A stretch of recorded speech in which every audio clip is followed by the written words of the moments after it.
Ce 15e sommet est placé sous le thème « Femmes et jeunes en francophonie, acteurs de paix, vecteurs de développement ».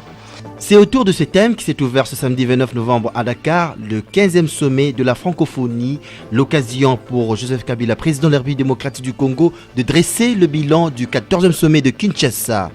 Encore les femmes, cette fois celles qui sont venues du 4 coins d'Afrique, affiliées au sein de la structure Africa Femmes Performantes. Elles ont, au cours d'une assemblée générale constitutive, mis sur pied un comité de pilotage de l'AFP. Antenna, le journal, présentation, James Katambois. Toutes nos excuses pour ce retard avec les Lundais Marron, ce journal. Mesdames et messieurs, bienvenue à toutes et à tous et merci d'avoir choisi la chaîne des références pour votre information. Ce samedi 29 novembre 2014, qui s'est ouvert le 15e sommet de la francophonie à Dakar, au Sénégal. Plus de 35 chefs d'État et de gouvernement ont répondu à présent à cette fête francophone. Pour cette année, le thème est « Femmes et jeunes en francophonie, vecteurs de paix et acteurs de développement ». Un film de la cérémonie d'ouverture dans ce commentaire de Patrick Borel Mukendi. Ce 15e sommet est placé sous le thème « Femmes et jeunes en francophonie, acteurs de paix, vecteurs de développement ».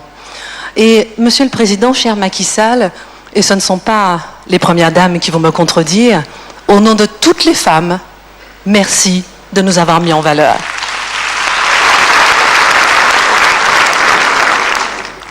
Comme l'indique le thème, ce 15e sommet qui s'est ouvert ce samedi au centre Diamnadio de Dakar devant plus de 35 chefs d'État et de gouvernement. Tous les intervenants ont passé en revue 9 résolutions dont la plus importante est la lutte contre le terrorisme, l'Ebola et la crise africaine. D'entrée de jeu, le président de la République démocratique du Congo, Joseph Kabila, a fait des éloges mérités à Abdou Diouf. Mention spéciale aux plus éminents d'entre eux, notre secrétaire général, le président Abdou Diouf, à qui je rends un hommage appuyé pour le lent sans précédent qu'il a imprimé à la francophonie durant son mandat et pour sa contribution insigne au rayonnement de plus en plus fort de notre organisation. Nous sommes nombreux francophones de tous horizons qui, si nous pouvions arrêter le temps, aurions souhaité retarder son départ.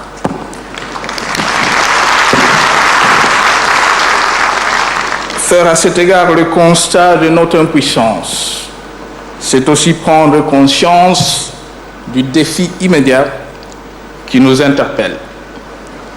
Celui de lui trouver non un remplaçant, car on ne remplace pas Abdou Diouf, mais un successeur à même d'incarner les valeurs de la francophonie et l'espérance qu'elle porte. Le chef de l'État congolais a dressé les bilans des 2 ans de mandat avant de céder les flambeaux au président sénégalais Macky Sall. Nous sommes heureux d'annoncer qu'au terme de 2 longues années de maturation, à la faveur tant de réunions statutaires de ces organes que de concertations ministérielles ad hoc consacrées à des thématiques spécifiques, dont le changement climatique, la francophonie dispose aujourd'hui d'une stratégie économique qui fait la part qu'elle mérite à l'économie verte et dont le projet va être soumis à la sanction des chefs d'État et de gouvernement à l'occasion de ce sommet. Les efforts déployés à cet effet ne l'ont pas été au détriment de ceux normalement requis pour la défense de la langue française et la diversité culturelle.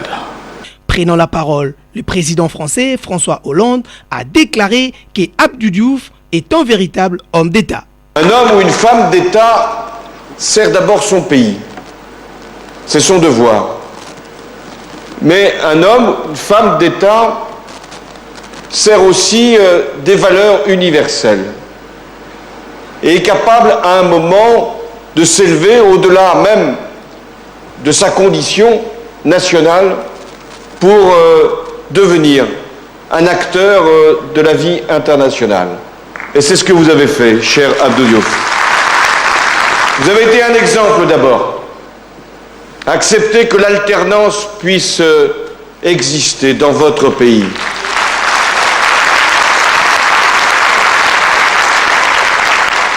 Laissez la place lorsque les électeurs ont décidé, mais prendre votre place dans l'organisation de la francophonie. Vous avez de la sagesse, elle vous est reconnue, elle n'a rien à voir avec l'âge.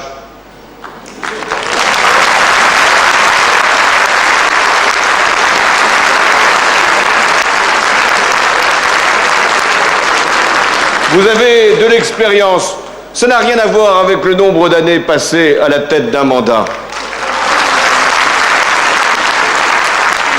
Vous avez de la culture, et il ne suffit pas de parler français pour avoir de la culture.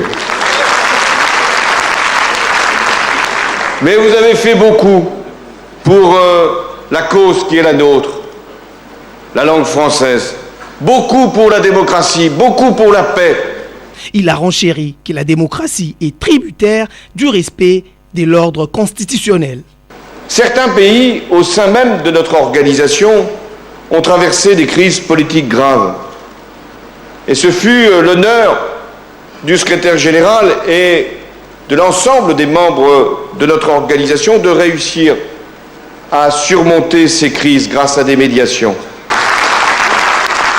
Il y a quelques semaines, le peuple burkinabé a fait une belle démonstration. À lui aussi de maîtriser ce processus, de faire en sorte que les règles puissent être posées et encore une fois respectées, que la réconciliation vienne et que l'on évite tout règlement de compte inutile dans ces périodes. Mais aussi, ce qu'a fait le peuple burkinabé doit faire réfléchir ceux qui voudraient se maintenir à la tête de leur pays en violant l'ordre constitutionnel.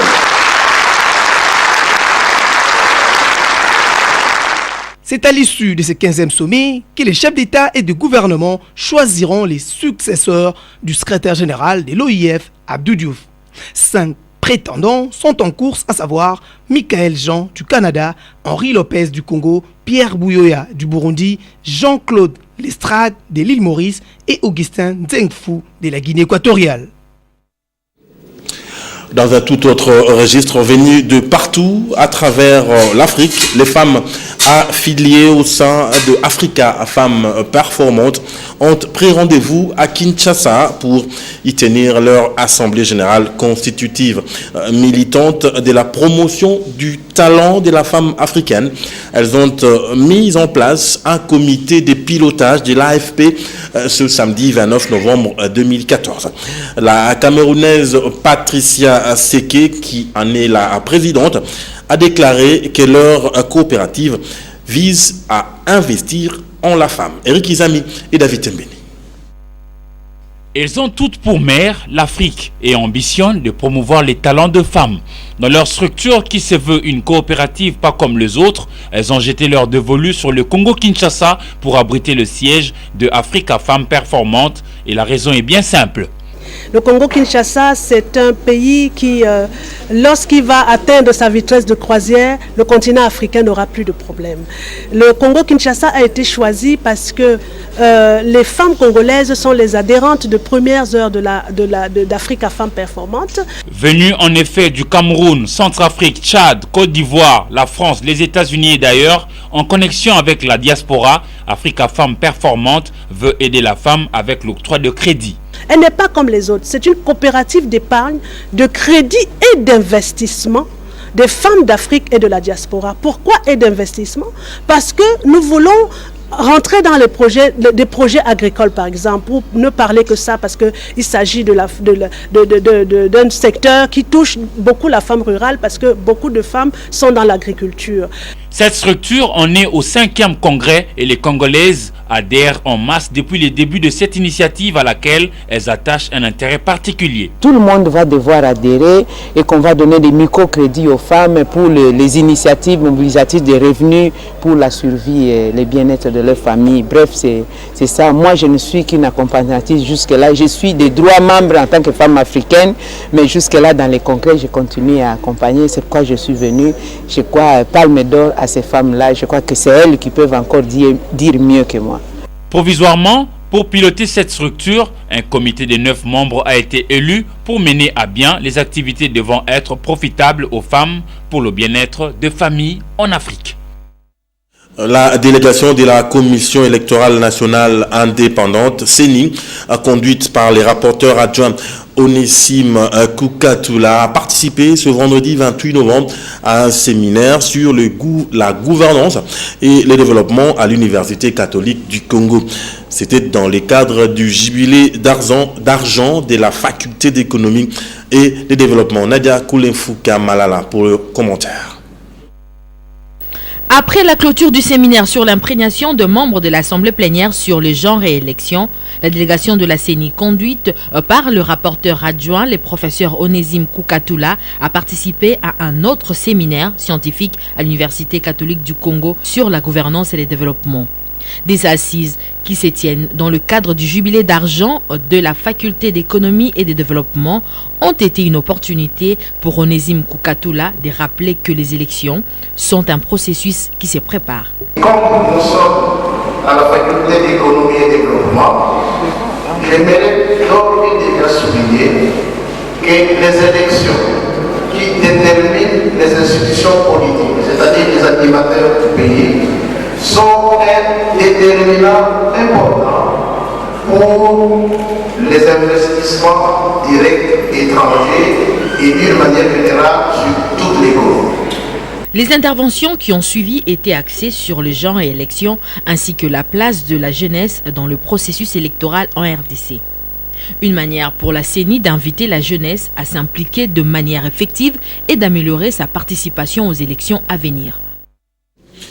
L'identification de la population est une étape indispensable à l'émergence de toute nation. C'est la conviction du professeur Loumanou. Le DG de l'ONIP s'est confié vendredi à la presse. Un propos recueilli par Alain Kyuka. Le droit à l'identification, comme je l'ai dit au début, ou à l'identité d'un individu, n'est pas nécessairement lié aux échéances électorales. Comme je l'ai dit, de ce droit découlent d'autres droits fondamentaux, notamment le droit de voter, c'est-à-dire d'élire, et aussi le droit d'être élu. Mais à l'identification se trouvent rattachés au moins 23 droits fondamentaux de l'individu. Le droit à la nationalité. C'est une question pendante dans notre pays. Comment vous allez exiger la nationalité congolaise à partir du moment que, juridiquement, nous vous ignorons parce que vous n'avez pas une identité congolaise? Je parle d'abord de la nationalité qui intéresse pas mal de personnes, y compris nos compatriotes qui sont à l'étranger. Au niveau des concertations nationales, il y a eu même des recommandations portant sur l'irrévocabilité de la nationalité congolaise d'origine. Comment nous allons régler cette question si en amont nous n'avons pas réglé la question de l'identité? Vous avez le droit à la santé. Comment est-ce que nous allons pouvoir respecter ce droit à la santé? Comment nous allons respecter le droit à l'éducation? Comment nous allons garantir votre droit au mariage si on ne règle pas en amont la question d'identité? Le syndicat national de médecins Sinamed demande de facilités douanières pour leurs voitures qui ne sont pas des dons. Cette sollicitation du gouvernement pour ces exonérations a été faite ce samedi 29 novembre 2014 par les secrétaires du SINAMED. C'était au cours de la première remise du second lot de véhicules. Reportage Jean-Louis Miaswekama et Mathieu Ngadipofi. On ne change pas une équipe qui gagne et on répète toujours des opérations réussies. Cette première distribution du deuxième lot de véhicules a une histoire. Le SINAMED a lancé une seconde campagne de souscription pour consommer les 121 véhicules exonérés restants. Quelle n'a pas été notre surprise? Au lieu de 121 souscripteurs, nous en avons reçu 215. De ce fait, 94 véhicules ne sont malheureusement pas exonérés. Le SINAMED a déposé un cahier de charges à la primature. Il espère surtout que le gouvernement de la République saura améliorer la rémunération des médecins de service public de l'État au cours de l'exercice budgétaire 2015. Et c'est de notre devoir de prendre en compte le cahier de charges qui nous est déposé par le SINAMED et nous sommes en pourparlers. Nous allons continuer, nous resterons toujours en pourparlers et de voir comment progressivement nous pouvons améliorer les conditions de vie du médecin. Le syndicat national des médecins, par son secrétaire général, a remercié la direction générale des douanes pour son professionnalisme et son patriotisme dans la gestion du dossier véhicule des médecins. Le SINAMED rappelle aux eurocandidats que c'est un moyen de déplacement pour vous aider à mieux prendre en charge le malade de notre cher et beau pays, la République démocratique du Congo. Le SINAMED compte étendre cette expérience des véhicules à ses affiliés des provinces.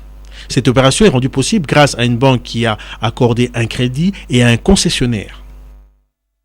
On va garder ce reportage, mais il va être vu autrement par Jean-Louis Miaswekama dans sa rubrique La phrase de la semaine. Dans cette rubrique, il va également nous amener dans les descentes sur le terrain du Premier ministre Augustin Matata Mponyo. Il y a des images comme celle des stades en construction. C'est le cas de celui de Barombo ou encore celui de Matete. Et là, les phrases de l'initiateur du projet. En marche. Et dans la mesure du possible, dans les 3-4 mois qui vont suivre, une grande partie des communes va disposer des stades de football de qualité, ce qui promet pour l'avenir d'avoir des équipes nationales avec des joueurs de qualité. Il y a des images comme cette réunion sur la route nationale numéro 1. Le SINAMED, dans le cadre de la distribution des véhicules, tient à préciser. La cérémonie de séjour ne signifie pas que les médecins sont mieux payés ou qu'ils ont beaucoup d'argent.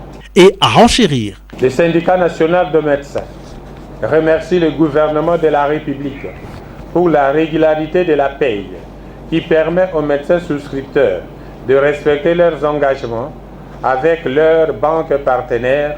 Le syndicat national de médecins demande donc au gouvernement de la République de bien vouloir accorder la même facilité douanière à tous les médecins de service public de l'État. La semaine prochaine, une autre sélection, la mienne, 2 mots, d'images et 2 petites phrases. En sa qualité de secrétaire général de l'AIPES RDC, François Kaboulo, Mwana Kaboulo, revient de Bakou en Azerbaïdjan. Il a été prendre part au 77e congrès de cette association. L'association des journalistes sportifs en réseau, des journalistes sportifs de la capitale, va l'inviter ce mardi 2 décembre au Shark Club pour qu'il puisse faire la restitution de ce congrès. Suivez ces propos recueillis par Patrick Borel Moukenrigo Moulopo, propos de Dixon Yala. Novembre 2014 a été marqué par les 77e congrès de l'Association internationale de la presse sportive qui a coïncidé avec les 90e anniversaire. Que comptent faire les réseaux des journalistes congolais après cette rencontre de Bakou? À travers ces réseaux de journalistes qui sont membres de l'AIPS, nous nous sommes décidés d'inviter un journaliste congolais qui nous a représentés lors de ces festivités. Et ce journaliste est bien sûr notre confrère et aîné, Kaboulo Mwana Kaboulo. Et nous avons décidé de l'inviter au Shark Club le mardi prochain à 10h pour qu'il vienne faire la restitution à tous les journalistes et membres de la IPS de ce qui s'est passé. Parce qu'on l'a vu rencontrer le président Blatter, nous l'avons vu rencontrer diverses personnalités. Il a assisté à plusieurs commissions parce qu'on sait qu'il est de la commission football dans cette structure de la IPS. C'est pour cela que nous voulons avoir une restitution avec lui qui nous dise certainement qu'est-ce qui s'est passé là-bas, qu'est-ce qui a été dit pour l'avenir des journalistes sportifs congolais, africains et des autres continents. Ce forum sera ponctué par la présence du président de l'UNPC, Kasongo Chilunde, soutient-on les organisateurs. Je vais tenir quelques minutes avec M. Kasongo Chilunde, qui venait d'être élu président de l'Union nationale de la presse congolaise, parce que c'est lui qui est justement dans la grande structure où nous, de la presse sportive, nous sommes inclus. Donc il sera aussi de cette partie pour parler avec nous, parce que vous savez, je donne un exemple simple. La plupart des journalistes sportifs n'ont pas les cartes de l'UNPC, ce qui n'est pas très normal. Donc il viendra là nous parler de l'implication de l'UNPC dans le quotidien de la presse sportive. Il viendra aussi nous entretenir sur le rôle justement de l'UNPC dans la protection de la vie des journalistes sportifs que nous sommes. La particularité de cette fête des Chevaliers de la Plume a été l'adoption de la résolution visant à faciliter l'enregistrement de journalistes aux événements sportifs d'envergure internationale. Avec cet élément, nous sommes déjà de plein pied dans le sport. On y reste encore un tout petit peu pour prendre cette cérémonie d'ouverture qui a eu lieu hier au centre féminin Mama Mobutu sur 13e rue Limité. Ouverture de la 11e édition des championnats nationaux de taekwondo organisés avec maestria par la Fédération congolaise de taekwondo. Ces championnats nationaux vont prendre fin demain. Ndaï Lambochi, Papi Katasi, Dame Maungu pour le reportage. En individuel, les médailles ont été décernées aux champions et vice-champions de la 11e édition des championnats nationaux de taekwondo de la RD Congo. En effet, cette compétition des cogneurs, des coups, pieds et mains a démarré le vendredi 28 novembre 2014 au centre féminin Maman Mobutu délimité avec succès. Les quelques combats en catégorie olympique de moins de 54 kg, moins de 63 kg et plus de 87 kg ont tenu en ébullition les amoureux de cette discipline. Je suis heureux de voir ces athlètes concourir avec les mêmes règles du jeu en donnant le meilleur d'eux-mêmes. Je place principalement cette compétition sous le signe de la cohésion nationale, parce que le Congo est un. Un véritable sportif, le directeur général de l'Institut supérieur technique appliqué, Ista Pierre Kassengedia, soutient et encourage la prestation de ses athlètes à cette Coupe du Congo de taekwondo, modernité oblige. Si je me suis déplacé personnellement, ce n'est pas pour que mon équipe puisse venir faire de la figuration. Ista est venu pour arracher la coupe nationale de la République démocratique du Congo. En tout cas, nous ne voulons pas être les derniers de la classe. Nous voulons être dans la locomotive du train de la révolution de la modernité. La Fédération de taekwondo du Congo a disponibilisé un outil informatique aux normes internationales pour le comptage des points électroniques à ces rendez-vous nationaux. Au total, 8 équipes dont 6 provinces, la Garde républicaine et la Ligue estudiantine ISTA prennent part à cette Coupe du Congo de la spécialité. Taekwondo toujours, signalons que les Léopards Taekwondo sont présentement à Dakar au Sénégal où ils prennent part au championnat du monde francophone de cette discipline. Et déjà, une médaille d'or de gagnée pour les Congolais par l'athlète Rosa Keleku. Voilà, fin de cette session d'information. Merci de nous avoir suivis. Restez fidèles au programme de la chaîne des références. Excellent week-end à toutes et à tous.